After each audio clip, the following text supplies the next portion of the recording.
Video start करने के पहले मैं आपसे एक क्वेश्चन पूछना चाहता हूँ कि आपकी स्टडी कितनी अच्छी चल रही है। प्लीज कमेंट करके बताओ, जिससे मुझे एक आइडिया मिलेगा कि आपको क्या क्या प्रॉब्लम्स फेस करने पड़ रहे हैं। प्लीज जितना हो सके उतना कमेंट करो, जिससे मैं आपके सभी के कमेंट को मैं पढ़ने वाला हूं, जिससे मुझे एक आइडिया आ जाएगा कि सच में आपको क्या प्रॉब्लम है, आपको क्या दिक्कत आ रही है स्टडी में। सब कुछ मैं आपके कमेंट को पढ़ के फिर उसके अकॉर्डिंग मैं आगे का डिसीजन लूंगा। तो दोस्तों, इस सेमिस्टर में अगर आपको ये 5 चीजें अगर आप फॉलो करते हो तो आप आराम से टॉप कर सकते हो। अब देखो दोस्तों, सबसे पहली चीज क्या होती है? एम। हो सकता है कि इसके पहले वाले सेमिस्टर में आपने जितना अच्छा सोचा होगा, लास्ट में उतना अच्छा आप आउटपुट नहीं दे पाए होंगे। तो सबसे पहला ये हो सकता होगा कि यार आपने एम ही नहीं डिसाइड किया होगा। तो आपका एम क्या है? क्या आपको 70% तक पहुंचना है? क्या आपको 60% तक पहुंचना है? क्या आपको 9+ पॉइंटर स्कोर करना है? क्या आपको 9+ पॉइंटर स्कोर करना है? क्या आपको 9.5+ पॉइंटर स्कोर करना है? तो आप दोस्तों पहले सबसे पहले डिसाइड करो। अगर आप सबसे पहले डिसाइड करोगे तो ही आप उस एम तक पहुंचोगे। जैसे मैंने यूनिवर्सिटी में टॉप किया, तो मैंने सबसे पहले क्या किया दोस्तों, ये मैंने अपने आप नहीं टॉप किया होगा, मैंने सबसे पहले स्टार्टिंग में ही वो चीज़ डिसाइड कर लिया था। क्योंकि अगर आप यूनिवर्सिटी में टॉप करते हो तो आपको, मैंने इंजीनियरिंग में आपको 8 के 8 सेमिस्टर होते हैं, उस सभी सेमिस्टर में आपको टॉप करना होगा, फिर ओवरऑल रिजल्ट डिसाइड होता है। तो इसलिए अगर आपको जो भी आपको हासिल करना है उसके लिए आप एम बना लो, सबसे पहला एम बना लो। हाँ, एक और चीज मैं बता देना चाहता हूँ कि एप्लीकेशन के ऊपर सभी लेक्चर्स बहुत अच्छे चल रहे हैं। जो सबसे इस सेमिस्टर के सबसे डिफिकल्ट सब्जेक्ट्स है, जिसके अंदर इंजीनियरिंग मैथमेटिक्स ये सब्जेक्ट माना जाता है, तो वहाँ पे दोस्तों हमारा डिप्लोमा का भी चल रहा है अप्लाइड मैथमेटिक्स। अगर आप देखोगे इंजीनियरिंग के हमारे एसपीपीयू बाटू और मुंबई यूनिवर्सिटी इंजीनियरिंग मैथमेटिक्स का कोर्स चल रहा है, बच्चे बहुत अच्छे से पढ़ रहे हैं। साथ में दोस्तों बता दूं कि एसपीपीयू का इंजीनियरिंग मैथमेटिक्स 3 का भी कोर्स चल रहा है और बहुत अच्छे से चल रहा है। तो अगर आप नहीं जुड़े हो तो वहां पे आप जुड़ सकते हो, जिससे बस वहां पे जो चीजें मैं दे रहा हूँ बस उतना पढ़ना है। और वैसे यूट्यूब पे भी मैंने मेरे बहुत सारे कंटेंट अपलोड है, आप वहां से पढ़ना चाहते हो तो पढ़ सकते हो। बट वहां पे कैसे कि एक स्पेसिफिक आपको मिल जाएगा, सब कुछ मिल जाएगा, नोट्स सब कुछ, बस वहां पे आपको बस पढ़ना होगा। अब दोस्तों यहाँ पे दूसरी चीज क्या है? लिस्ट। आपको क्या करना होगा दोस्तों? एक लिस्ट तैयार करना होगा। कौन सी लिस्ट सर तैयार करें?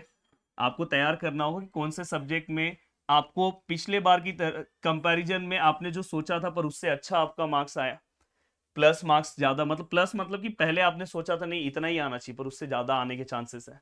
कौन सा ऐसा सब्जेक्ट है जिसमें आपको जो सोचा था पर उसका उल्टा हो गया? ऐसा होता है यार, इंजीनियरिंग डिप्लोमा बीएससी में ऐसा होना 100% फिक्स है कि सोचते हैं इस सब्जेक्ट में ये होगा पर उल्टा हो जाता है। और कौन सा ऐसा सब्जेक्ट है दोस्तों जिसके अंदर केटी आपको मिल चुका है, कि आप मिलने वाला है, आपको तो पता ही होगा कि ये सब्जेक्ट में मैंने कुछ नहीं लिखा है, तो भाई उसको एक एक टाइम टेबल उसका बनाओ और उसका स्टडी स्टार्ट कर दो। ऐसा नहीं कि लास्ट में पढ़ूंगा, फिर लास्ट में बहुत सारे सब्जेक्ट एक साथ आ जाते हैं। साथ में दोस्तों इसके बाद बैलेंस। अब दोस्तों आपको सभी चीजों को बैलेंस करके चलना होगा। बैलेंस में मैं क्या बता रहा हूं, ये भी आपको पता होना चाहिए कि देखो, हमारे पास 2 दिन बहुत ज्यादा अच्छा मिलता है। एक होता है दोस्तों संडे और एक होता है सैटरडे। बहुत सारे बच्चे ट्रैवलिंग कर रहे हैं, मुझे सब पता है, बहुत ज्यादा वो तकलीफ में यार, इंजीनियरिंग में इतना ज्यादा तकलीफ होता है कि टाइम नहीं मिलता, घर पे बेचारे 9-9 बजे तक पहुंच रहे हैं। कोई दिक्कत नहीं है दोस्तों, आप सैटरडे संडे को जम के यूज करो, जम के यूज करो। और अगर आपसे कुछ नहीं हो रहा है तो आप अच्छे से रेगुलर कम से कम 2 घंटे का स्टडी तो कम से कम करो। 2 घंटे तो करना है रोज। घर पे पहुंचने के बाद देखो, 4 साल के बाद आप अपने आप को अलग जगह पे पाओगे, तो इसलिए ये चीज आपको करना है, ये ध्यान रखना दोस्तों। इसके बाद ये चीज जैसी अगर हो जाए, उसके बाद आपको केटी और रेगुलर जो सब्जेक्ट्स हैं दोस्तों, ये दोनों सब्जेक्ट्स को आपको बैलेंस करके चलना है। ऐसा नहीं कि बस मैं केटी सब्जेक्ट ही पढ़ूंगा, पता चला रेगुलर सब्जेक्ट्स में विकेट जा रहा है। भाई दोनों को बैलेंस करना है। तो ये चीज आज कोई नहीं बोलेगा भाई ये बना लो, ये लिस्ट तैयार कर लो, नहीं तो बहुत तकलीफ होगा। और मैं बोल रहा हूँ कि इस सेमिस्टर में जो चीजें डिफिकल्ट है उसका भी लिस्ट बना लो। कौन सी चीजें डिफिकल्ट है? जैसे कि अगर मैं बात करूं इंजीनियरिंग का, अगर मैं इंजीनियरिंग सेमिस्टर 2 की बात करूं, तो भाई M2 का जो सब्जेक्ट्स है, थोड़ा सिलेबस आप देख लो, चाहे आप कौन से भी यूनिवर्सिटी से हो, देखोगे तो पता चल जाएगा। तो इसकी पढ़ाई अगर अभी से नहीं की है तो दिक्कत हो जाएगा, बहुत बहुत दिक्कत हो जाएगा। कि ये एक ऐसा सब्जेक्ट है जो रेगुलर प्रैक्टिस मांगता है, बोलता है कि भाई रोज प्रैक्टिस करके दो। वहां पे सी प्रोग्रामिंग एक ऐसा सब्जेक्ट है जिसका भी आपको अच्छे से प्रैक्टिस करना होगा, पर कभी कभी किसी किसी को सी प्रोग्रामिंग बहुत ईजी लगने लगता है। तो इसके भी तो, ये तो हमारा यूट्यूब पे भी आ रहा है, तो वहां से भी आप कर सकते हो। और बहुत सारी चीजें हमारे यूट्यूब पे भी अवेलेबल है। अगर आप कोर्सेज से नहीं जुड़ रहे तो भाई यूट्यूब पे तो कर लो कम से कम। कोर्सेज में बहुत ज्यादा बेनिफिट है कि आपको सब चीजें मिल जा रही है, बस आपको पढ़ना है, उससे आपका टाइम बच जा रहा है। नहीं तो सर्च करो, पता चला कुछ आप पढ़ रहे हो, गलत ही पढ़े जा रहे हो, वो एग्जाम में आने वाला ही नहीं है, आप पढ़ रहे हो, तो थोड़ा सा वो तकलीफ हो सकता है। तो ये सब चीजों पे आपको ध्यान रखना है। अब नेक्स्ट है दोस्तों health. Very very very important. और जल्दी कमेंट करके नीचे इतना कमेंट कर दो कि प्रदीप सर जल्दी ही अपना फिटनेस चैनल लेकर आ जाए, क्योंकि अगर आप देखोगे तो सर का ऑलरेडी फिटनेस में भी सर्टिफिकेशन है।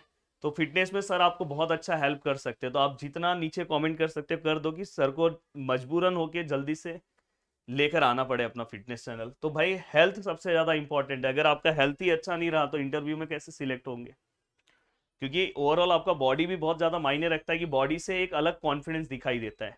तो वो चीज के ऊपर भी आपको ध्यान देना है, मतलब अपने बॉडी के ऊपर भी आपको फोकस करना है। और अगर आपका हेल्थ अगर खराब है तो आप कैसे पढ़ोगे बताओ। अगर हेल्थ खराब हो गया एग्जाम के टाइम पे हो गया तो ऑलरेडी एक आध सब्जेक्ट में केटी पढ़ा है और केटी पड़ जाएगा।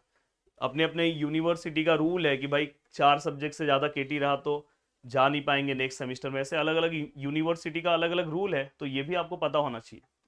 अब दोस्तों 1 मंथ बिफोर सिलेबस जो है दोस्तों वो आपका पूरा का पूरा कंप्लीट हो जाना चाहिए। ये चीज के ऊपर भी आपको ध्यान देना है। ये मैं इतना बोल रहा हूं उसके बाद भी 99% बच्चों का सिलेबस कंप्लीट नहीं होता। 1 मंथ पहले अगर आप रेगुलर मेरे साथ चीजें करते जाओगे, मैं आपको गारंटी दे रहा हूँ 1 मंथ पहले आपके एग्जाम के आपका सिलेबस कंप्लीट हो जाएगा। तो आप एक ऐसा शेड्यूल आज तैयार कर लो कि 1 मंथ पहले चाहे दुनिया आर या पार हो जाए पर 1 मंथ पहले मेरे को सिलेबस कवर करना है। और सर आप जो कोर्सेज बता रहे हो ये मिलेगा कहाँ पे यार? नीचे लिंक दिया है प्रदीप गिरी एकेडमी, एप्लीकेशन पे पहुंचो फटाफट, क्योंकि 3-4 दिन में पूरे कोर्सेज के प्राइस चेंज हम करने वाले हैं। क्योंकि मैं बहुत दिन से बोल रहा हूँ और मैंने बीच में डिस्काउंट भी दिया था, उसके बाद मैंने प्राइस को वही रखा, मतलब फिर मैंने उसको एक्सटेंड नहीं किया, पर अभी मैं करने वाला हूँ। तो ये चीज़ का आपको ध्यान रखना है, ये सब पूरी चीज़ों का ध्यान रखना है। और अच्छे से अगर आप चीज़ों को कवर करोगे तो आपको कभी तकलीफ नहीं होगा और बहुत अच्छे से आपका पूरा का पूरा सिलेबस कंप्लीट हो जाएगा। और सिलेबस कंप्लीट होने के बाद आपका जो टेंशन है दिमाग से वो पूरा का पूरा कम हो जाएगा।